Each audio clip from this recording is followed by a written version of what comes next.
Jai Guru and pranams to everybody. I am Amit Chatterjee. I'm speaking to you from Seattle, and I'm happy to be with you this morning. We'll close our eyes for a prayer to get started with this discussion.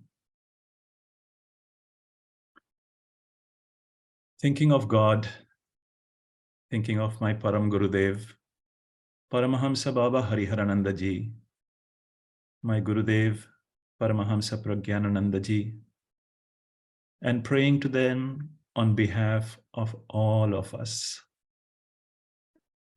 Om Sahana Bhavatu, Sahanau Bhunaktu, Sahaviryam Karavavahai, Tejasvina Badhitamastu, Ma Vidvishavahai. Om Shanti Shanti Shanti. May God and Gurus protect us. May they allow us to enjoy together. May we exert together. May our discussions be sincere and faithful. May there not be any misunderstanding amongst us. May there be peace. Om. Amen. Good morning again. A couple of weeks back, I was speaking to a close friend of mine, and she was having a particularly bad day. There were some challenges on the health front, and she needed a visit to the doctor. In the meantime, there was an emergency at work that needed her urgent attention. And on top of all of this, as she was driving, her car broke down. This was all too much for her. When I reached out to her, her first reaction was, I feel like crying. As I commiserated with her, I could relate to her feeling of helplessness and frustration. Such situations have happened to me as well, and I'm sure to many of us. When things seem all going wrong, even the body doesn't seem to cooperate, and the whole world seems to be against us. And in those moments, we do feel like crying. And sometimes crying is just the thing that we need then to have that emotional release. But today, this will be the theme of our discussion. Gurus say that we are all divine beings. Then why is it that the worldly situations often, quite often and repeatedly leave us so frustrated, feeling so helpless that we feel like crying? We'll talk about this. And as I spoke to my friend that day, the first thought which came to mind was a beautiful saying of Thakur Paramahamsa Ramakrishna, the divine Guru of Swami Vivekananda. I've heard of this saying from my own Gurudev many, many times. Sri Ramakrishna said, Pancha bhuter phande, brahma pore kande. This is a saying in Bengali, Pancha bhuter phande, brahma pore kande. It means that the formless Brahman, who's absolute, who's beyond everything, but what has happened to it? Trapped in this elemental world, in this world of 5 elements, even that formless Brahman is crying out. And that really is the reality of this world. We are all divine. There is that formless divinity in all of us. But that divinity seems to get trapped in this play of the world, in the situations that frustrate us, that confound us, and that formless Brahman in the form of each one of us feels like crying out. And first of all, I would say that it is okay for us to feel like this. There is nothing wrong, and we shouldn't be hard on ourselves. In fact, if you look back at the scriptures, if you look back at the history of time, you'll find that even divine incarnations have had such experiences, and they too feel similarly.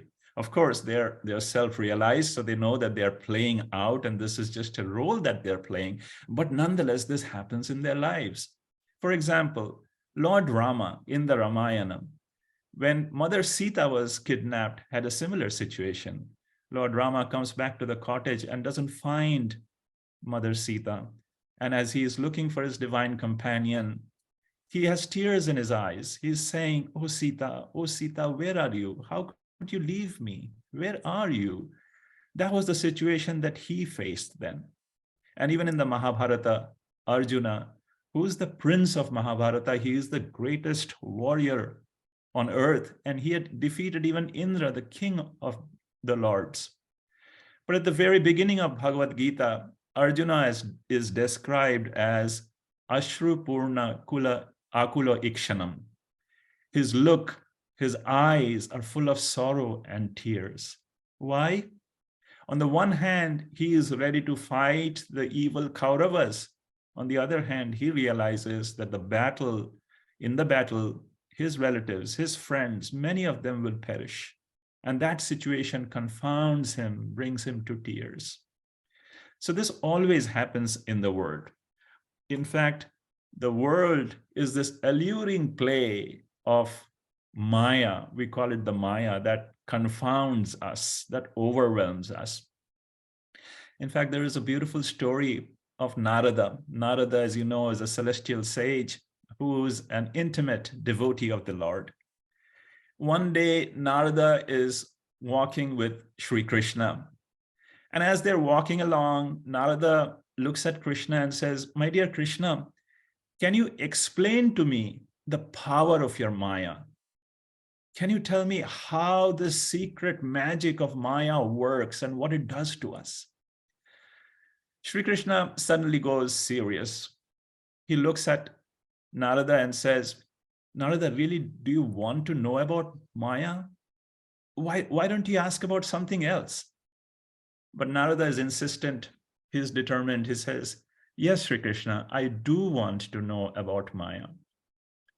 Then Lord Krishna says, okay, let us sit down here in the field and I'll tell you about Maya. But before I get started, it is quite hot today and I'm feeling very thirsty. Can you get me a glass of cool water? Right away, says Narada. He is, of course, only too happy to serve his beloved Lord.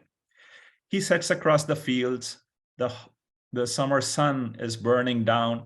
Narada sees a line of thatched cottages in the distance. And Narada is a good walker, but even as he strides along purposefully, he realizes how far those houses are. The heat becomes unbearable. And now even Narada's throat is parched. And he starts thinking that he will get 2 glasses of water and he will have the second glass himself. Finally, Narada reaches the village and runs to the first house that he sees.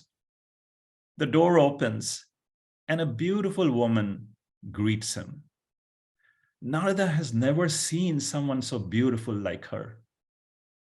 The lady is looking at Narada through her long, dark lashes, and something happens to Narada that has never happened before.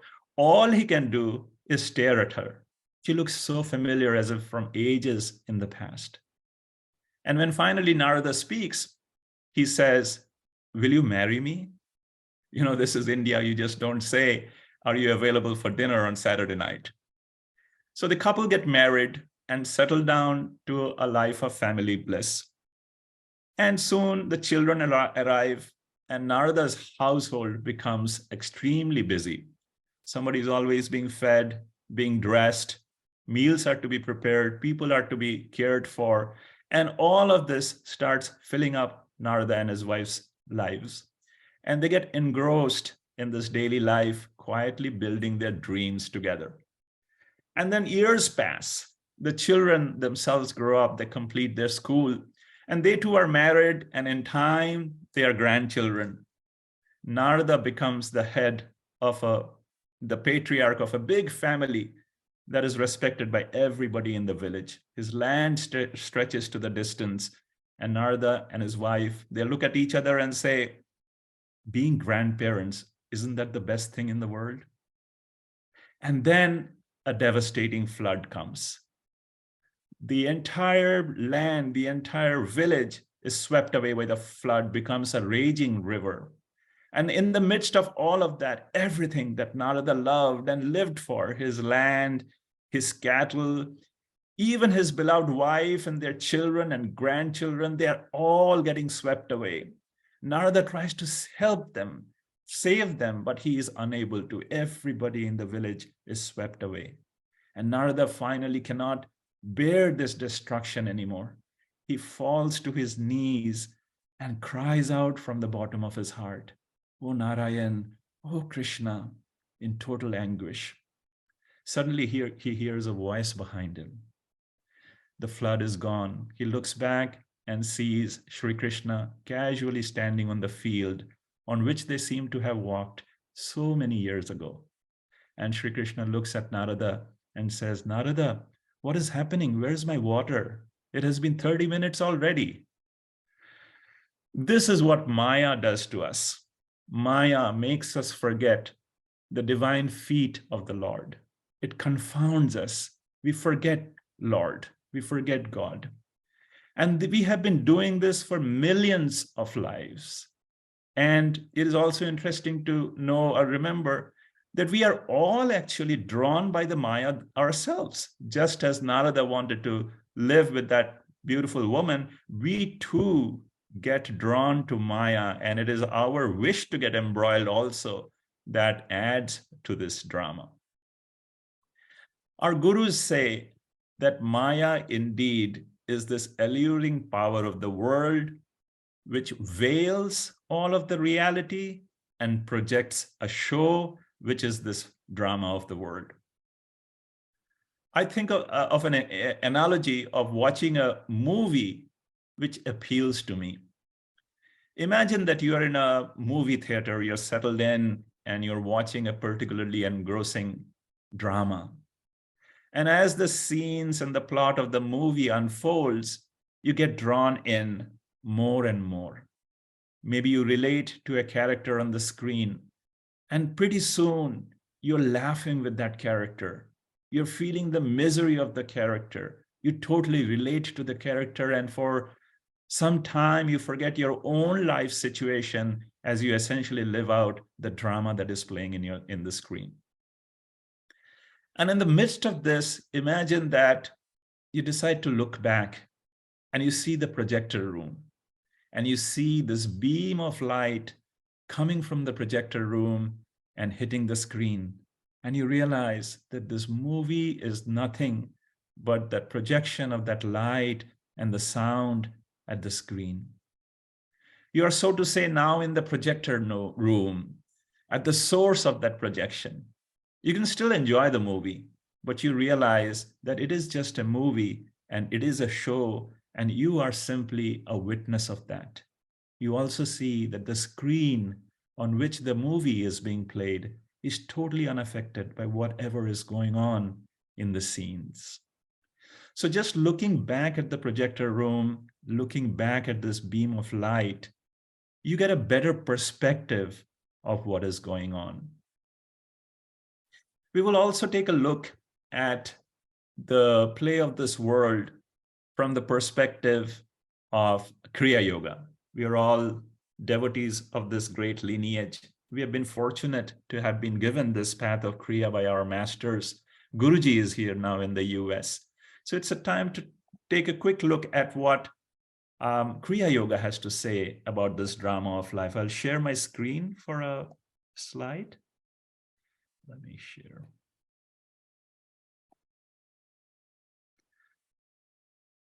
Kriya Yoga essentially says that as human beings, we have 7 energy centers in our spine, which let us act as human beings. Of these 7 energy centers, the 5 lower centers engross us in this world. They are for acting out in the world, while the 2 top centers are for experiencing the formless divinity which is in each one of us. And gurus teach us that just as gravity, so also consciousness keeps flowing down these lower chakras. And that is what the energy in these lower chakras, and as the consciousness flows down, it engrosses us. in this extroverted world, we feel the joy and the happiness of the world. We get confounded by the misery and the sorrow, and we get totally trapped in this elemental experience of the world. And the gurus then also teach us that this path of Kriya Yoga has a way to raise our consciousness up the spine towards the top, towards the upper centers. And when we are at the top, we are with God. And then we can look back, look at this world and see that this world is a play of God. We are with God. Everything that is happening to us is the will of God. It is what God has willed us and how he has willed us to go through this drama of life as he takes us to our final goal of being merged in God. So this is what Kriya Yoga teaches us, that if we can raise our consciousness to the top, then we can have a different perspective of this world. Whereas if the consciousness, if we just are unmindful and let the consciousness drop down to the lower chakras, then we get trapped. Pancha, bhuter, phande, brahma, pore, kande. Then we are at the mercy of whatever we experience in the world. We cry, or we laugh. So if this is the play of the world, and if this is happening to all of us, then what is a good way to live? How should we try to deal with it? Who will show us the path? Of course, the gurus show us the path. And in my last talk, I shared that Bhagavad Gita is the manual of daily living. The words in the Bhagavad Gita are from God himself. Whatever be the situation, if you turn to the Bhagavad Gita, you will find something from the Lord which helps us figure out how we should deal with that situation. So today also I will draw upon the Bhagavad Gita, this time from verse 16 of chapter 12. This is a beautiful verse, and I'll share with you my own contemplation on how I think it beautifully aligns with Kriya Yoga and what we have just been discussing. I'll chant this verse first. Anapeksho suchir daksha udasino gata vyathaha sarvarambha parityagi yo mad bhakta same priyaha. The translation, the literal translation says, those who are indifferent to worldly gains, externally and internally pure, skillful, without cares, untroubled, and free from selfishness in all undertakings, such devotees of mine are very dear to me. This is a direct quote from God in the Bhagavad Gita. In this verse, Lord Krishna is God. He is talking about 6 qualities of daily living. We'll take a look at these 6 qualities briefly, trying to understand them. This is the order in which he has talked about these qualities. The first one is anapeksha. Anapeksha means not depending on anyone, or looking at it another way, only depending upon God. So I try to think of anapeksha as only depending upon God. Shuchi. Shuchi is purity, purity of mind or innocence or staying in God consciousness. Daksha. Daksha is being skillful. Daksha refers to being skillful. Udasina. Udasina means to be not biased, to just be a witness. Gata vyatha. Vyatha means pain. Gata means to endure or transcend that. Gata vyatha essentially means untroubled or being serene in pleasure or in pain. And then an interesting phrase, sarva arambha parityagi. Literally, it is translated as unselfish, or not doing anything which is for my own selfish gain. But the word, literally the word actually means denouncing every action at the beginning. Here, denouncing every action in the beginning means really denouncing the doership. So in every breath, realizing that I am not the doer. So these are the 6 qualities that God talks about in this verse. I will just reorder these qualities in a particular order, renumbering them in a manner that I'd like to talk about them as we relate back to the discussion that we had just before this. So now if we go back to Kriya Yoga, and the first quality that Lord says is Sarva Arambha Parityagi. And this is what Kriya Yoga is about, isn't it? Our gurus tell us that it is Kri and Ya. In each breath, in every action, we are to realize that we are not the doer. It is the power of God which is working through us. So this is Sarva Arambha Parityagi, that the beginning of every action, remembering to denounce the doership. I am not doing, God. It is your energy which is making me act. Sarva Arambha Parityagi. And then Kriya Yoga teaches us to raise our consciousness to the top. And when you're at the top, you perceive the formless power of God. There you realize that you are not alone. You're ever with God and gurus. That gives you the strength in any moment to feel, I am not alone. God is there with me. Who else should I depend upon? I will just depend on God and my gurus who are ever there with me. So this is anapeksha. Then we don't get disappointed. We don't get let down by our fellow beings because we are not counting on them. We are counting on that formless God who's ever with us, whose life we are playing out in this existence. And in that moment, when you are with God, when your thoughts are with God, you're ever pure. Your interior, exterior purity is all, the impurities are all dissolved in that God consciousness. You are pure. And then in that perspective, as you look at the world, you realize that this is a play that is happening. And then you can decide to be udasina or just not be biased, just to witness.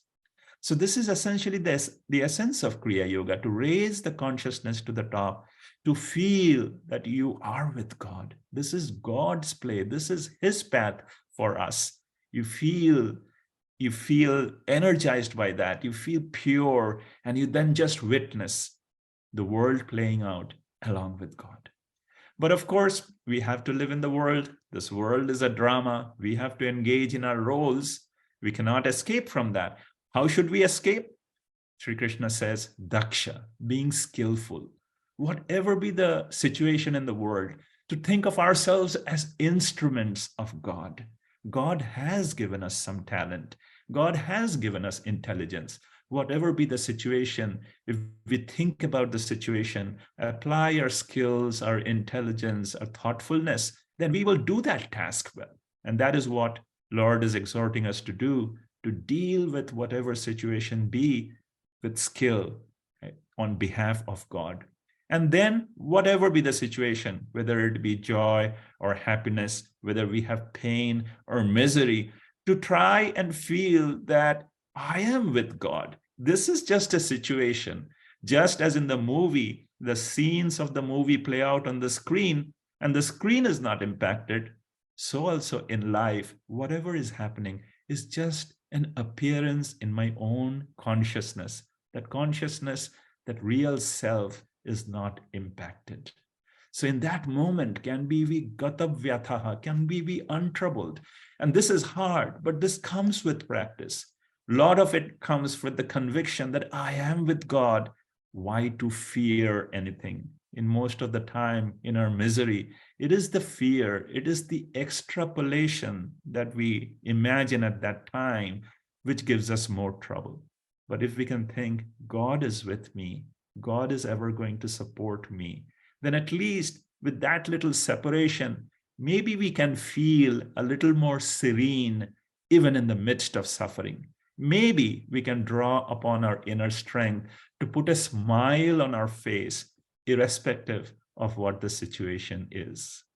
So I love this verse of the Gita, which aligns so well to what I have learned from my Gurudev in this path of Kriya Yoga. That to summarize then this verse, that in every action that we do the work in this world, to remember right at the beginning to watch our breath. And as just as in the movie theater, it was the beam of light which helped us understand that this movie was a projection. So also it is the breath within us which shows that this world is a projection of God who's hiding in us. So in every breath, to draw attention to the top of our head, to feel that we are with God, and we only on God we will depend. In God we are pure, and when we are with God, we can just witness whatever is happening in this world. And that's our anchor point. So in every action, we anchor ourselves there. We anchor ourselves with God. And from there, we can play out our life. We can deal with every situation skillfully based on the talent that we have, with the intelligence that we have, and in happiness or in pain, we can remember to be serene, keep a smile on our face, and once again, remember we are with God. So I feel when this worldly situation confounds us, if we can remember these basic teachings of Kriya Yoga, then we can bring in that little bit separation that helps us realize that we aren't really trapped.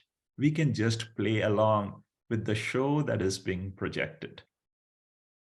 I love this verse for another reason. If you look at the verse at the end, Lord Krishna says, he's talking about these devotees and says that such devotees who have that faith in me, who have that purity, that innocence to believe in me, they are very dear to me.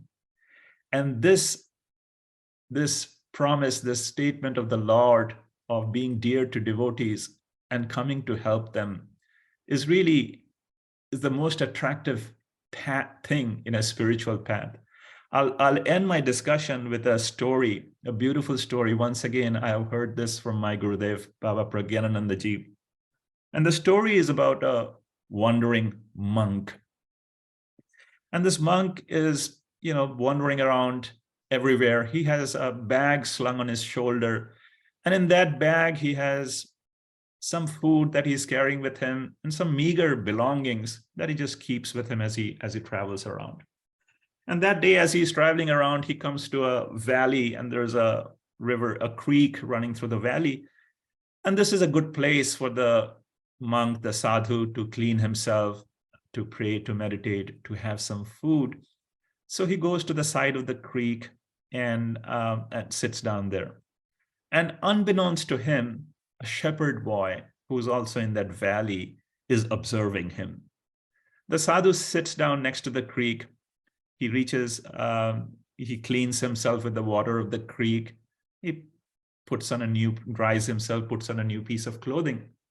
Then he takes out a little container from the bag. It has some sandalwood powder in it. He takes out a little powder, mixes it with water, makes a paste, and applies the sandalwood mark on his forehead, on his shoulders, and other parts of his body. And then the shepherd sees that he sits down with his back straight. He closes his eyes, seems to draw in his breath, and is bowing and seemingly praying. After some time, the monk finishes his prayer, sits up again, opens his eyes, takes up a bit of food from the bag, once again prays to God, eats the food, and then the sadhu is packing up his things and is ready to leave. The shepherd has been observing all of this meticulously. And even as the sadhu gets up to leave, the shepherd comes to him and says respectfully, "Sir, could you please tell me, what did you do there with your eyes closed?" The sadhu looks at him and says that, I was just praying. I closed my eyes. I took a long breath. I held my breath. I bowed down. I was seeing God, and I was praying to God. That's all I was doing. And the shepherd says, "Oh, okay, I understand." The sadhu then leaves, and this shepherd then decides to imitate what he has seen. So he too sits on the side of the river, takes a little water, cleans himself, dries himself. He doesn't have any sandalwood, nor does he know what it was, but he picks up some soil from the side of the river. He mixes some water with it, makes a little paste, puts those marks on his forehead and his shoulder, just he had seen the sadhu do. And then he sits down, back straight, he closes his eyes, and he closes his eyes and he's seeing darkness. But he remembers what the sadhu said. He takes a deep breath and he holds his breath and he bows. And there's still darkness. He's not seeing anything. So he's praying to God. He's looking for God to be there, just as the sadhu said, but there is no God. He is still holding his breath and it's still darkness and no one's there. Now the shepherd is determined. He says, God, I'm going to hold my breath till you come. The shepherd sitting there holding his breath. And then he suddenly hears a voice. Hey, get up, I'm here. And he says, who are you? The voice says, I'm God. The shepherd opens his eyes and sees this person standing in front of him and says, who are you? He says, I'm God. You were praying for me, so I'm here. The shepherd's not convinced. He says, it is okay that you're saying you're God, but how do I know you're really God? I need some proof.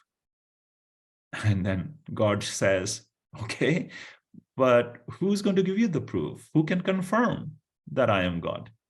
And then suddenly the shepherd's face brightens up. He says, my guru has seen you. My guru will confirm that you are God. So the shepherd gets up and he is about to run after the guru on the path that he had seen the monk go. And then suddenly he stops and looks back at God and says that, I'm going to get my guru, but I'm concerned that you might just leave and vanish after I leave. So I must do something about it. So what I'll do is I'll tie you to this tree and you must stay here till I come back with my guru. So the shepherd, of course, he had a rope with him and he ties God to the tree and he runs after the monk. And he's running after the monk, calling out, Guruji, Guruji. And this monk hasn't gone too far. And he looks back and sees this shepherd running to him in great haste and shouting. And he gets worried. He says, maybe the shepherd's after the food, which is in my bag. But if I give this food to him, what will I eat in the evening? So he tries to speed up, but this is a young lad and he's running full of vigor, and in no time he catches up with the sadhu, the monk, and catches hold of him. And now the sadhu realizes that, oh my God, I'm in trouble. And the shepherd says, Guruji, God is there by the side of the creek. I want you to come with me and confirm that he is indeed God. What? The sadhu is thinking, this boy is totally crazy. God is there and I have to confirm that it is God.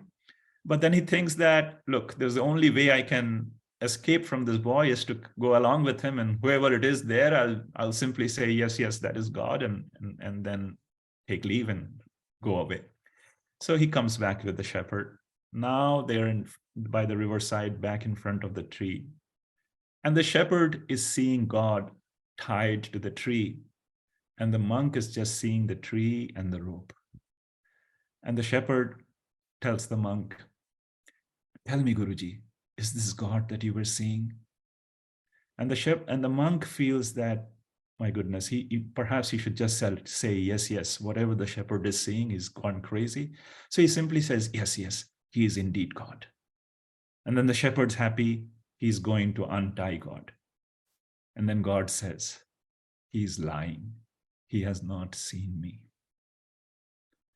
The shepherd is amazed. He says, really? He has not seen you? God says, no. The shepherd looks back at the monk and says, Master, please tell me, have you really seen God?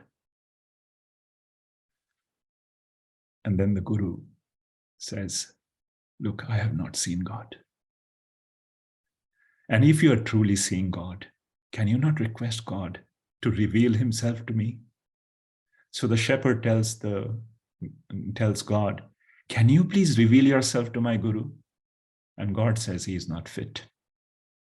Shepherd's even more confused. He's saying, he is not fit, one who knows scriptures, who has been spending time with you. He is not fit. He says, no. Am I fit? God says, yes, you are fit. And then the shepherd says, if you think I am fit, then it is only because of him. It is only because I met him that my mind got drawn towards you, that I thought of praying. So all of this is only because of him. If you really love me, if you think I am fit, can you please not reveal yourself to my Guru? And God decides to reveal himself. The monk, the sadhu, experiences God, and that transforms him as it happens. So this is the story of our life. We are full of ego. This ego lets us forget who we really are. How are we to realize God? It is only when we bring that innocence back to within ourselves, to bring that awareness that we are the presence of God within us, that we can hope to get drawn towards him. God loves us then, and in time, God reveals himself to us.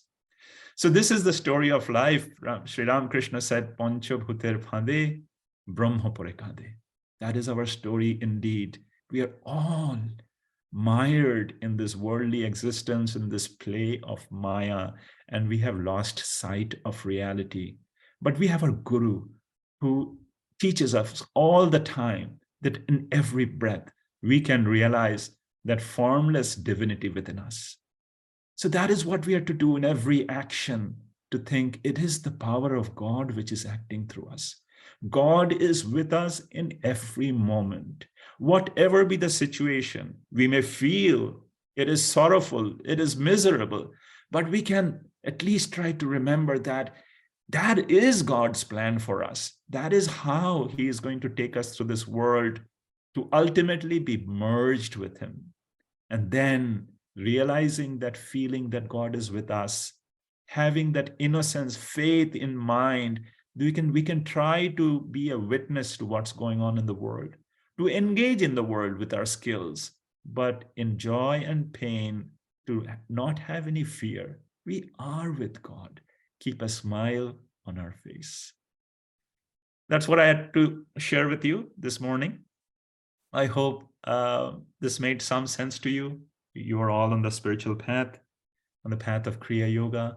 If this verse of Gita appeals to you, then hopefully you will think about it, contemplate it in your own way, and see how you might think of applying it in your daily life as you face these confounding situations in life. We still have a few minutes left, and we will close this session with a general guided meditation. So please settle down wherever you are. Let us close the eyes. Just to be comfortable wherever you are, but keeping your spine straight.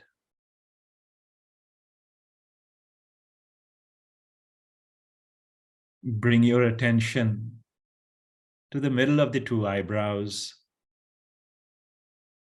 focusing inside the cave of the cranium. This is where the upper two chakras are. This is where God and Gurus remind us that we can look for God. Concentrate there and calmly watch your breath. Every inhalation, every exhalation, the mind will wander away. That is what this world does. Just like gravity, our mind, our consciousness flows down, engages with the world, with the thoughts. Keep bringing it back to the breath. every inhalation, every exhalation. Attention between the eyebrows. Remembering the words of the masters. Who is drawing this breath within us?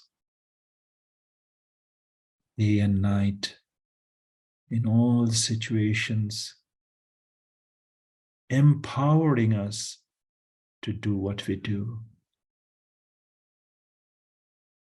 Formless God hiding within us.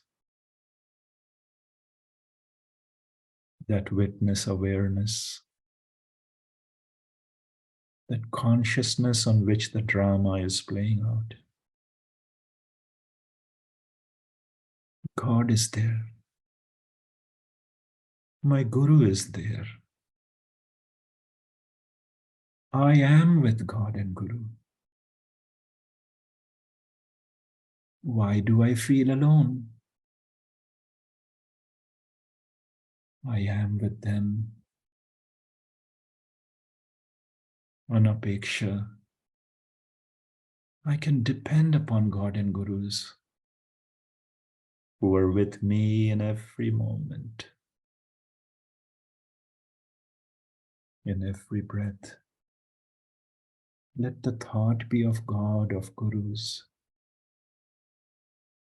Shuchi. That thought makes us pure.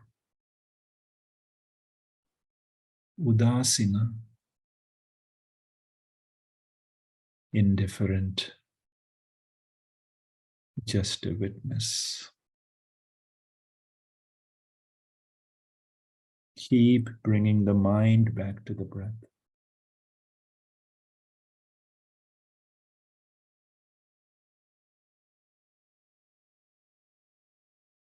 Some calmness within, some peace within.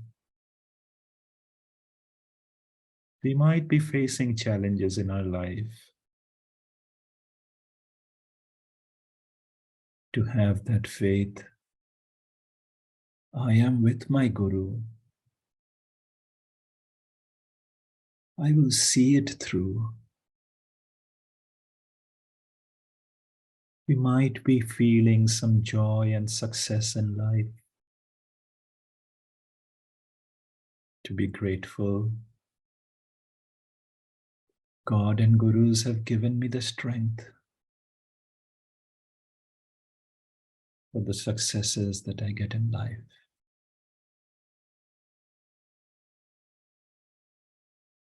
To bring that degree of separation between what I experience and what is happening within me.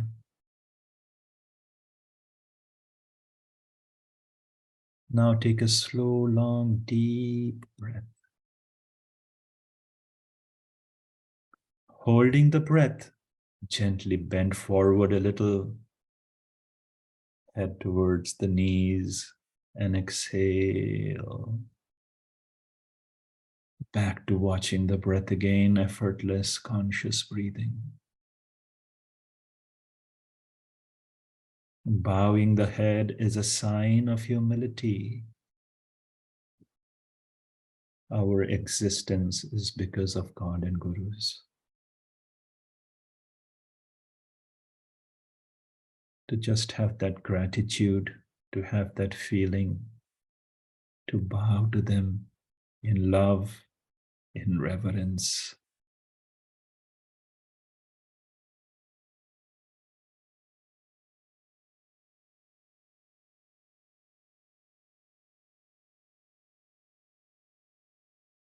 Sound of silence within, watching the breath. We are still with God, bowing to Guru, to our God. Some heaviness at the top of the head. That is God, Gurus touching the top of our head and blessing us. Perceive that feeling as their touch, as their blessing. Deep love.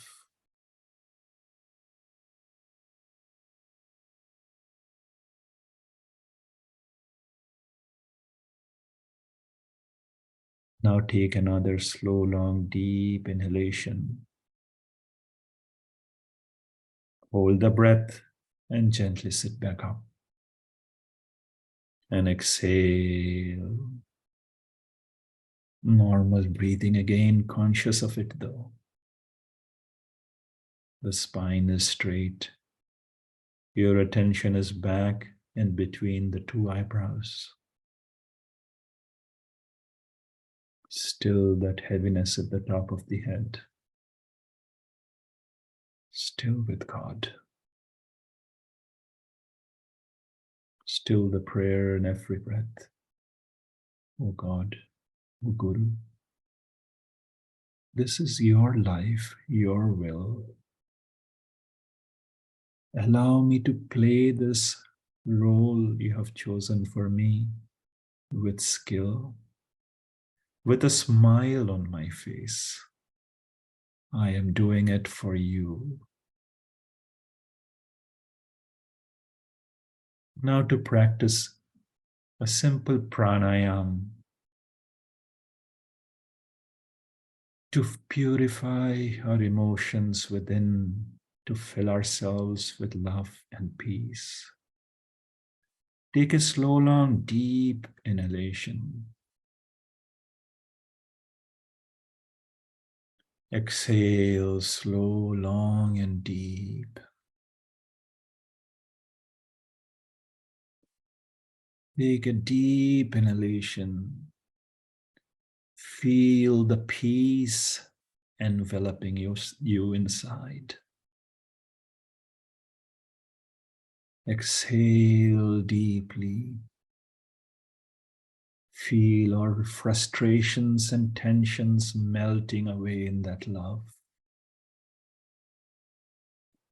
Inhale peace. Exhale love. Inhale peace. Exhale love. Inhale peace. Exhale love. Keep breathing in deeply, breathing out. You're still at the top. You're still with God, with Guru. You're watching this body inhale deeply and exhale, melting away all the tension within. Inhale love. Exhale peace.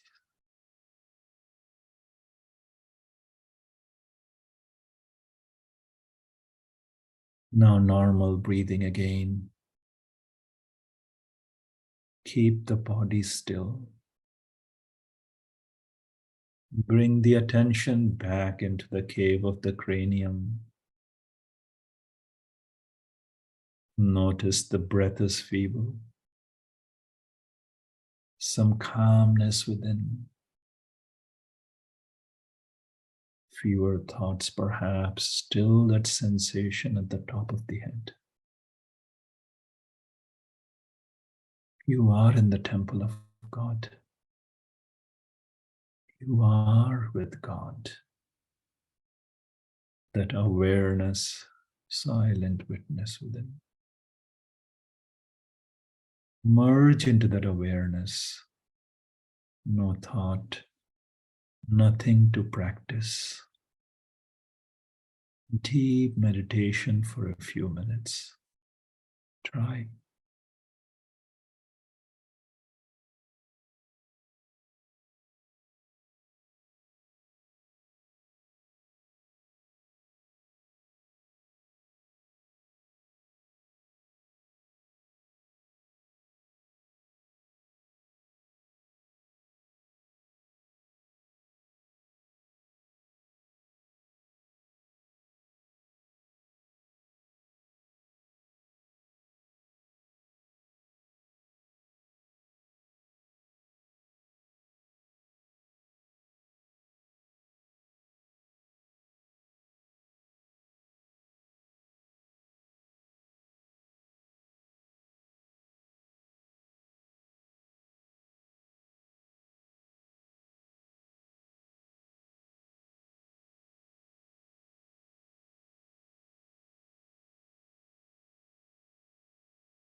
Bring the attention back to the midpoint of the eyebrows.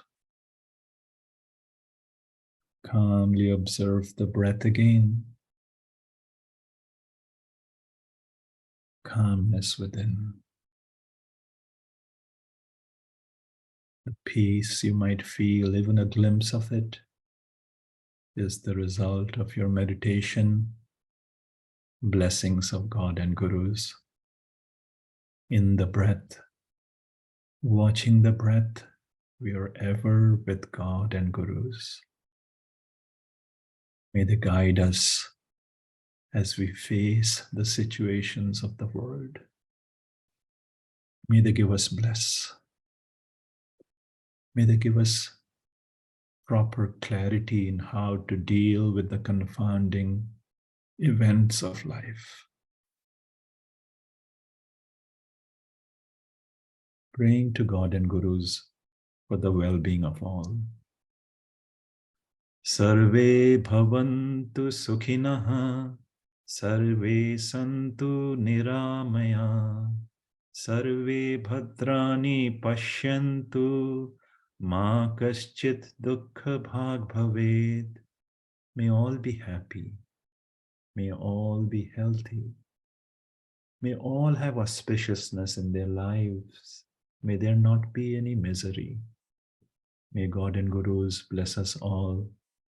May God and Gurus be with us always. Om. Amen.